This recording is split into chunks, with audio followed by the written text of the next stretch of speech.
Tout est une question de record.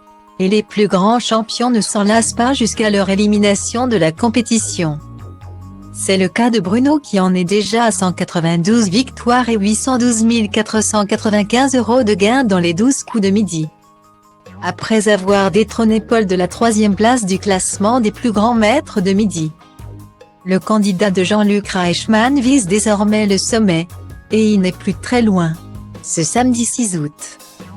En cas d'une 193e victoire, le participant de TF1 peut officiellement devancer Christian Quesada. Le 14 janvier 2017, celui qui était surnommé le professeur, avant de finir derrière les barreaux pour pédopornographie, n'avait pas réussi à valider sa 193e participation et avait été éliminé. Il était jusqu'à présent toujours le 2e plus grand joueur de l'histoire des 12 coups de midi. La première chaîne n'attend donc plus qu'une chose, qu'il soit rétrogradé le plus loin possible dans le classement des maîtres de midi pour le rayer totalement de la carte. Mais ce n'est pas tout pour Bruno. Il n'est également plus qu'à 7 victoires du record d'Éric dans les 12 coups de midi. Avec 199 participations au compteur, le célèbre Breton avait quitté le plateau de l'émission le 19 juin 2020 avec une cagnotte de 921 316 €. En le devançant, le trentenaire deviendrait le maître incontesté du jeu.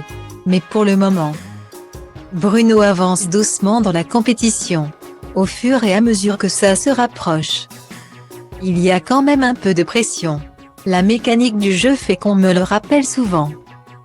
Donc je me dis que ce serait dommage de perdre avant. Après, il y a quand même de la fierté. Évidemment. C'est une émission qui a 11 ans, il y a eu plus de 12 000 candidats. Si je suis le premier, ce serait énorme. Après, le titre ne changera pas ma vie, a-t-il confié à Téléstar. Et si le jeune homme est si serein, c'est que son palmarès s'étend bien au-delà des 12 coups de midi. Sur la story de son compte Instagram, Bruno a ainsi relayé la publication du compte Les Légendes des Jeux Télé qui propose le top 3 des plus grands champions de l'histoire des jeux télé. Toutes chaînes confondues.